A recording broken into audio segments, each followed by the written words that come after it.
Bom dia, meu nome é Cristiane Almeida, eu sou coach cristã aqui nos Estados Unidos e toda semana estou gravando um livro do Novo Testamento, com alguns tópicos, alguns trechos e comentando um pouquinho a respeito. Até 31 de dezembro nós terminamos e agora a gente está mais especificamente em 1 Pedro e 2 Pedro. Então eu vou pedir para você que abra a sua Bíblia, nos acompanhe. 1 Pedro, capítulo 1, versículo 13, fala assim: Por isso, cingindo o vosso entendimento, sede sóbrios e esperai inteiramente na graça que vos está sendo trazida, na revelação de Jesus Cristo. Como filhos da obediência, não vos amoldeis as paixões que tinhais anteriormente, na vossa ignorância. Pelo contrário, segundo é santo aquele que vos chamou, tornai-vos santos também, vós mesmos, em todo o vosso procedimento, porque está escrito: sede santos, porque eu sou santo. Uau! Jesus nos fala, né? Aqui através de Pedro, que foi cingido o nosso entendimento. Ou seja, que nós começamos a ter um entendimento da palavra de Deus, do caminho, que o Senhor Jesus Cristo é o caminho, a verdade e a vida, e que seguindo Ele nós também podemos ser santo. E esse cingindo o vosso entendimento é para que nós possamos apartar o joio do trigo, possamos ter escolhas santas. E ele firma: sede santos, porque eu sou santo. Então, nos dando a esperança de que ele conseguiu, que ele viveu, ele passou pelas agonias e aflições que todos nós vivemos nessa terra, mas ele se santificou, ele venceu e nós também conseguiremos vencer seguindo a palavra dele. Vamos lá no 2.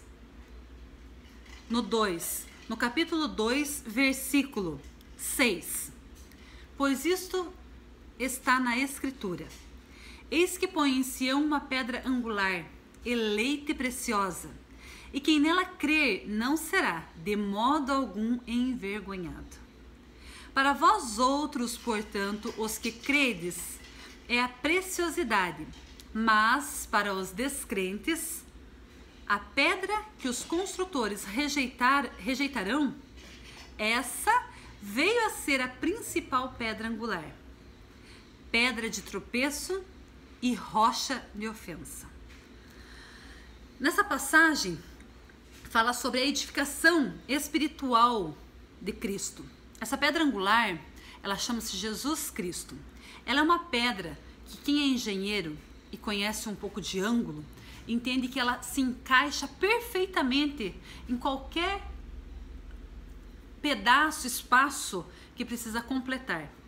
Ou seja, aquele vazio, aquele buraco que muitas pessoas sentem no seu interior e que algumas vezes saciam com droga, com sexo, ou com alimentação demasiada, ou com relacionamento desastroso, né? Desconstrutivo. Esse buraco, esse vazio, é um ângulo perfeito que somente Jesus Cristo consegue preencher. Essa pedra angular é Cristo para nós e nós para onde quer que sigamos, para onde quer que vamos. Porque essa pedra, a pedra que os construtores vão rejeitar, que muitas pessoas que querem fazer de acordo com si e não com a palavra viva e certa que é a Bíblia Sagrada, palavra de Deus, ou o caminho de Jesus, eles irão rejeitar, né? Pode ser fala aqui, pedra de tropeço e rocha de ofensa. Mas nós, todos nós, também precisamos seguir esse caminho, conhecer o caminho de Cristo, para ser pedra angular em tudo aquilo aonde entrarmos, o que formos fazer na vida de todos. Então Jesus Cristo é esse exemplo, é essa pedra que encaixa perfeitamente em todas as necessidades que um ser humano possa ter. Ainda em 1 Pedro 3, vamos pegar aqui o 3, versículo 7. Marido, vós igualmente vivei a vida comum do lar, com discernimento, e tendo consideração para com a vossa mulher. Como parte mais frágil, tratai-a com dignidade, porque sois juntamente herdeiros da mesma graça de vida, para que não se interrompam as vossas orações. O capítulo 3 de 1 Pedro fala da vida exemplar cristã, dos deveres dos casados. Então ele fala da obrigação da mulher e fala também do marido. Claro, eu escolhi falar esse momento do marido para trazer um exemplo, né, uma passagem para nossa análise e dar mais entusiasmo para que você leia o capítulo todo, 3, onde fala também do amor fraternal. Então vamos ali, ainda no 1 Pedro, capítulo 3, versículo 18. Pois também Cristo morreu uma única vez pelos pecados, e o justo pelos injustos, para conduzir-vos a Deus. Morto sim na carne, mas vivificado no Espírito, no qual também foi e pregou aos espíritos em prisão, aos quais noutro tempo foram desobedientes, quando a longanimidade de Deus aguardava nos dias de Noé, enquanto se preparava a arca, na qual poucos, a saber, 8 pessoas foram salvos, através da água, a qual, figurando o batismo, agora também vos salva, não sendo a remoção da imundícia da carne, mas a indagação de uma boa consciência da carne, uma boa consciência para com Deus, por meio da ressurreição de Jesus Cristo, o qual, depois de ir para o céu, está à destra de Deus, ficando-lhe subordinados anjos e potestades e poderes. Uau! O que vem dizer aqui? Aqui dá um exemplo de que sim, Cristo morreu na cruz do Calvário para a remissão do meu e do seu pecado. A graça nos foi dada através da sua morte. O batismo que nos consagra e nos faz nova criatura, a todos foi concedido. Hoje, basta você aceitar Jesus Cristo como seu único e suficiente Salvador, fazer essa confissão de fé e receber as águas batismais, né? Você está sendo uma nova criatura, você vai nascer para a graça, você vai nascer para o propósito de acreditar nos caminhos de Cristo, acreditar em Jesus Cristo como o único e suficiente Salvador, e vai receber essas águas. Na época de Noé, somente 8 foram eleitos que entraram na arca, né? Então, a época de Deus, do Velho Testamento, antes de vir Jesus, o negócio era mais puxado. Hoje, através da graça, através de Cristo, nós podemos ser salvos sem passar por essa parte, né, dessa análise da carne, que se qualquer um de nós passássemos, seríamos condenados. Acredito que não ficaria um, né? E saber que Jesus, ele morreu na carne, mas em espírito, ele foi vivificado, porque ele encontra-se à destra do Pai, e abaixo dele estão anjos, potestades e poderes. Por isso, quando oramos, é necessário na nossa confissão de fé pedir a Deus em nome de Jesus, que é aquele que se sacrificou, que deu a sua vida por nós. E é aquele que abaixo dele, abaixo dos seus pés estão potestades, são subordinados a Jesus Cristo, anjos e poderes. Tá?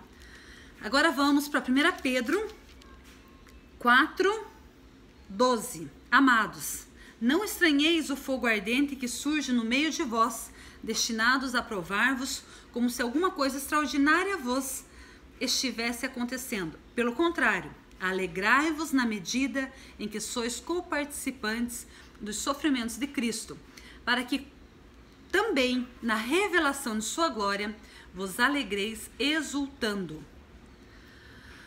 Bem, o que nos fala a palavra é que nós que escolhemos servir a Cristo e caminhar nesse caminho, buscando a santificação, claro que teremos muitas condenações, seremos injuriados.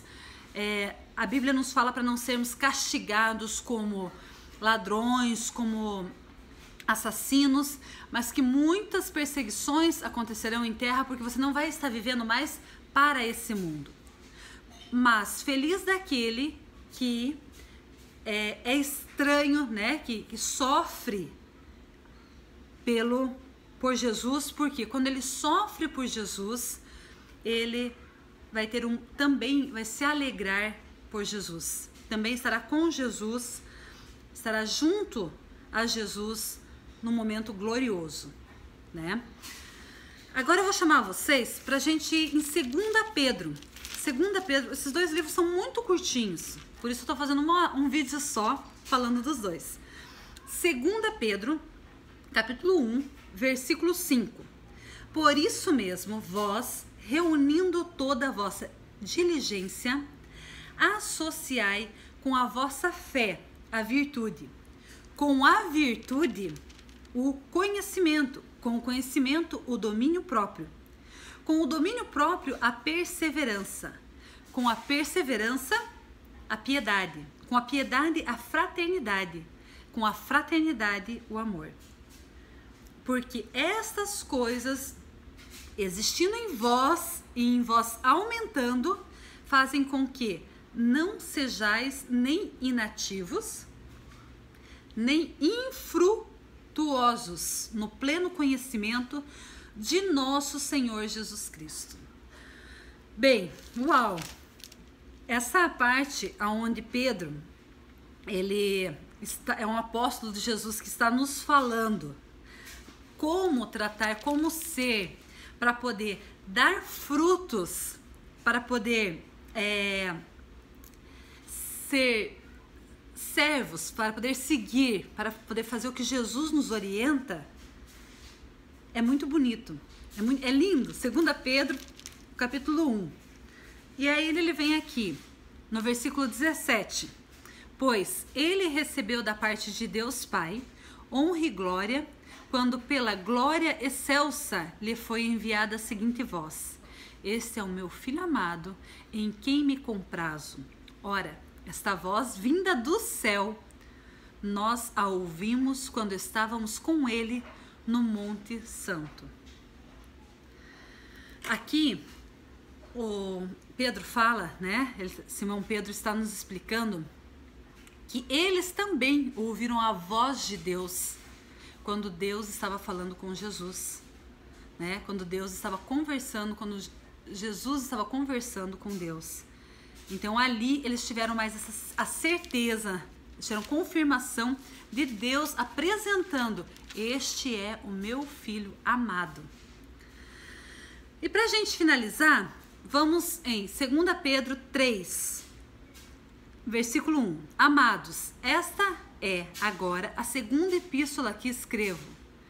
Em ambas procuro despertar com lembranças a vossa mente esclarecida, para que vos recordeis das palavras que anteriormente foram ditas pelos santos profetas, bem como do mandamento do Senhor e Salvador, ensinando pelos vossos apóstolos.